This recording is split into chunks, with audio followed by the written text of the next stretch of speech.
semua, Shalom Om Swastiastu, Namo Buddhaya, salam kebajikan. Dewan Juri yang terhormat serta pemerhati demokrasi yang melihat dan menyaksikan video ini, izinkan kami memperkenalkan diri.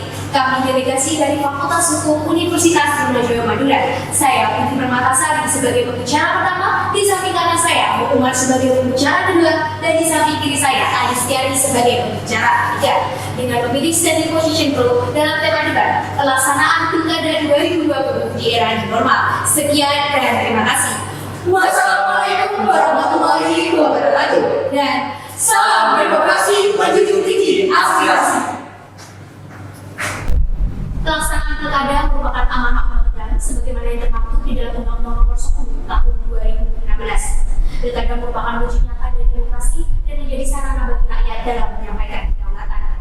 Pilkada sendiri dilakukan secara langsung oleh penduduk daerah administratif setempat yang memenuhi syarat. Pilkada diselenggarakan oleh KPU Kabupaten dan KPU Kota serta KPU Provinsi. Selain itu juga diawasi oleh Bawaslu Provinsi dan Bawaslu Kabupaten Kota. Dewan Juri yang terhormat, sebagaimana kita ketahui bersama bahwa pelaksanaan pilkada serentak pada gelombang pertama telah dilaksanakan pada bulan Desember 2015 hingga saat ini memasuki gelombang keempat, yakni pada tahun 2020. Namun pelaksanaan pada tahun 2020 ini terdapat banyak perbedaan. Salah satunya kita harus mampu beradaptasi dengan kebiasaan baru di era normal, yakni pada masa pandemi COVID-19. Berdasarkan data yang kami himpun, tercatat 270 daerah meliputi 9 provinsi, 220 kabupaten, dan 37 kota yang berpartisipasi dalam pelaksanaan pilkada serentak. Pelaksanaan pilkada serentak tidak dapat ditunda karena bersifat mutlak, yang mana telah dimusyawarahkan oleh beberapa pihak yang merupakan perwakilan dari rakyat, yakni mulai dari DPR, Kemendagri, Kemenpolhukam, Kemenkyu, Kemenkes, KPU dan Bawaslu serta Satgas COVID-19. Pun peraturan lainnya juga dimusyawarahkan, yakni terkait dengan Perpu Nomor 2 Tahun 2020 dan peraturan KPU baru yang beradaptasi dengan pandemi COVID-19 dan sesuai dengan protokol kesehatan. Dewan Juri yang terhormat, kami sebagai tim pro sangat setuju mosi perdebatan ini dikarenakan pelaksanaan pilkada serentak pada tahun 2020 merupakan momentum yang sangat penting sebagai dasar pijakan generasi mendatang jika dihadapkan dengan berbagai situasi, salah satunya seperti situasi pandemi COVID-19. Pun demikian, apabila pelaksanaan pilkada ditunda hingga berakhirnya pandemi COVID-19, pertanyaannya adalah apakah kita dapat memprediksikan kapan pandemi akan berakhir? Karena pandemi COVID-19 masuk ke dalam kategori bencana alam yang tidak dapat diprediksikan kapan berakhirnya. Begitu pula harapan dari pelaksanaan pilkada serentak pada tahun 2020 ialah guna menghadirkan sosok kepala daerah yang mampu mengeluarkan suatu kebijakan untuk memutus rantai penyebaran COVID-19. Karena jika kita mengandalkan pelaksana tugas, maka pelaksana tugas tidak dapat mengeluarkan suatu kebijakan. Karena kewenangan dari pelaksana tugas ialah terbatas, lain halnya dengan kepala daerah yang memiliki kewenangan yang bersifat definitif. Dewan Juri yang arif dan bijaksana berdasarkan sila kelima keadilan sosial bagi seluruh rakyat Indonesia, di mana yang sudah direncanakan dengan beberapa persyaratan dan kesepakatan dapat dijalankan namun dengan beberapa hal baru, sehingga terciptanya keadilan sosial bagi seluruh rakyat Indonesia dan terjaminnya hak konstitusional dan hak kesehatan. Hal demikian juga diatur di dalam peraturan KPU nomor 6 dan peraturan KPU nomor 10, dan di mana yang sudah dianggarkan dapat dijalankan sesuai dengan pelaksanaan pada pilkada 2020. Dewan Juri yang terhormat, dengan demikian kami sebagai tim pro menegaskan bahwa kami sangat menyetujui mosi perdebatan ini dikarenakan terdapat 4 hal penting yang perlu digarisbawahi. Yang pertama ialah bahwa pelaksanaan pilkada merupakan amanah undang-undang sesuai dengan Undang-Undang Nomor 10 Tahun 2016. Yang kedua, menghindari adanya kekosongan jabatan. Yang ketiga ialah anggaran yang sudah dianggarkan. Yang keempat adalah ketidakpastian dari berakhirnya COVID-19. Sekian, terima kasih. Untuk pemaparan selanjutnya akan disampaikan oleh pembicara kedua dari tim pro. Pemilihan kepala daerah adalah konsekuensi logis dari negara demokrasi, dan demokrasi adalah cara aman untuk mempertahankan kontrol atas negara hukum. Dewan Juri yang kami hormati, setelah kami mengkaji secara yuridis, ialah terdapat beberapa poin yang akan kami sampaikan. Pertama, pasal 1 ayat 2 dan ayat 3 Undang-Undang Dasar 1945 yang menyatakan bahwasanya Indonesia adalah negara hukum dan negara demokrasi. Makna demokrasi ialah kedaulatan tertinggi berada di tangan rakyat. Untuk mengakomodir pengaturan kedaulatan tertinggi berada di tangan rakyat ialah dilaksanakannya pemilihan umum atau pemilihan kepala daerah.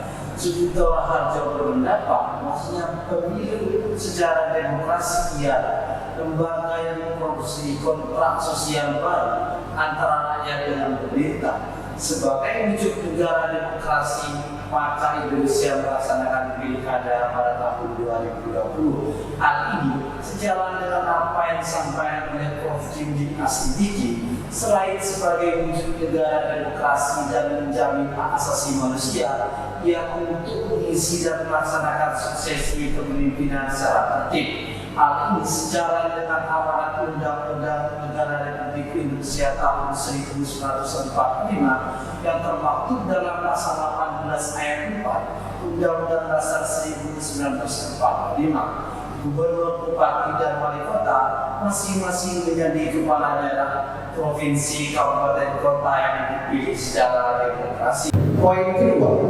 berdasarkan pasal 201 ayat 6 Undang-Undang Nomor 10 Tahun 2016 tentang pelaksanaan pilkada tahun 2020, Indonesia menyelenggarakan pilkada pada tanggal 23 September tahun 2020.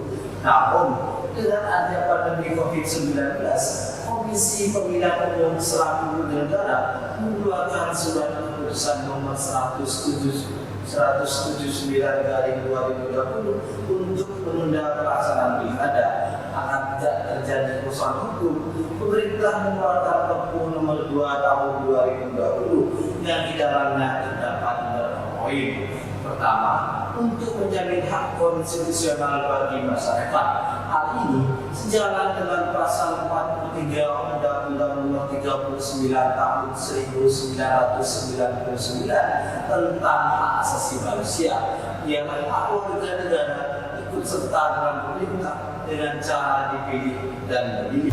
Poin kedua, di dalam Perpu Nomor 2 Tahun 2020 ialah menjadwal ulang penyelenggaraan pilkada yang semula pada tanggal 23 September tahun 2020 menjadi 9 Desember tahun 2020. Mengutip dari pendapat Prof. Mahfud MD yang mengatakan, ketika kita menunggu pandemi berakhir, maka kita tidak akan tahu kapan pandemi akan berakhir. Poin ketiga, ketika pilkada ditunda pada tahun 2021, maka terjadinya kekosongan jabatan di pemerintah daerah, mengingat pemerintah daerah ialah sangat vital dalam penanganan COVID-19. Tidak mungkin dari 270 daerah dilaksanakan PLT. PLT tidak memiliki hak. PLT memiliki hak dan kewenangan yang sangat terbatas. Poin terakhir, Komisi Pemilihan Umum selaku penyelenggara pilkada tahun 2020 mengeluarkan PKPU nomor 10 tahun 2020 atas perubahan PKPU nomor 6 tahun 2020 tentang mekanisme penyelenggaraan pilkada di tengah pandemi COVID-19. PKPU nomor 10 lah yang menjadi landasan hukum dan protokol kesehatan COVID-19 bagi stakeholder pemilihan pada tahun 2020. Sekian dan terima kasih. Selanjutnya akan dipaparkan oleh pembicara ketiga dari tim kami.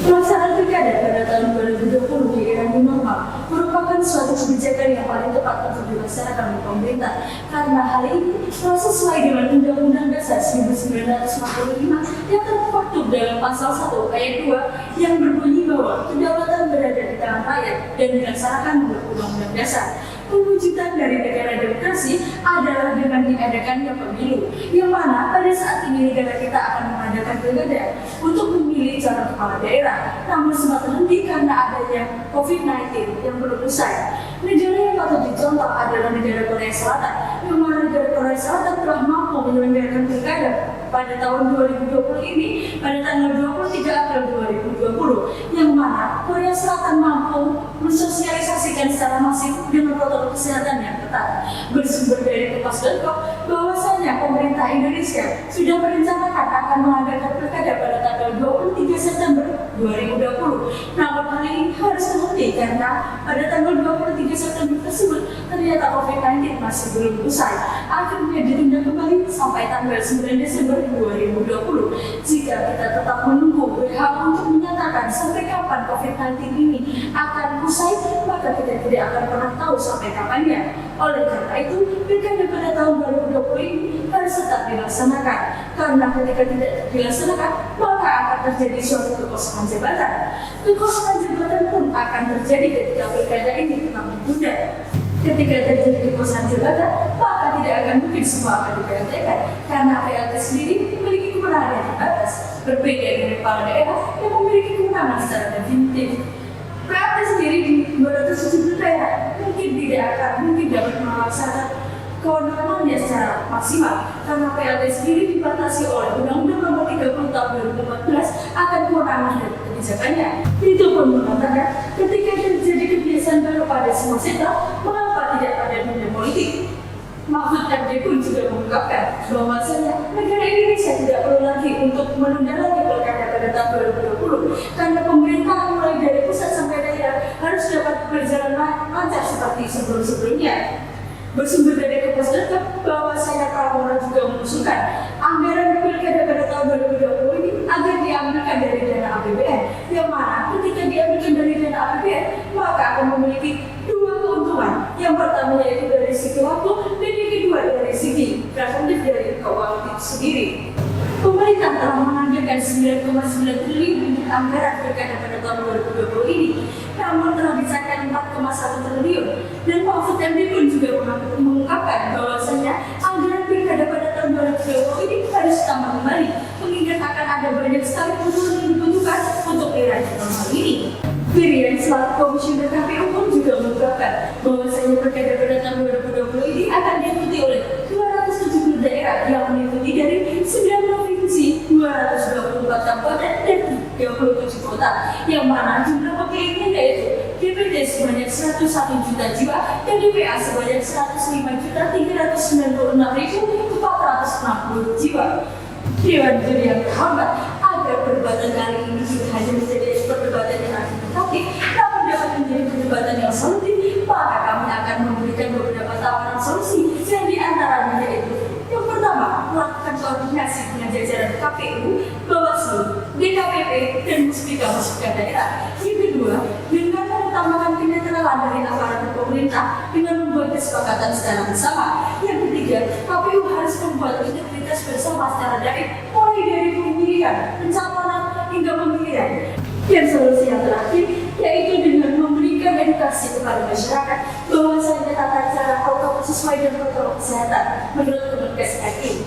Dewan Juri yang terhormat, kami menegaskan sekali lagi bahwa tim kami menyatakan pro terhadap mosi perdebatan kali ini karena telah sesuai dengan Undang-Undang Dasar 1945 bahwasanya pilkada pada tahun 2020 ini harus tetap dilaksanakan. Dan ketika ditunda kembali, maka akan terjadi suatu kekosongan jabatan, yang mana PLT sendiri tidak akan mampu memberikan kebijakan yang definitif. Selain itu, anggaran yang telah dianggarkan oleh pemerintah yang begitu besar, maka harus tetap diadakannya pilkada pada tahun 2020 ini. Sekian dan terima kasih.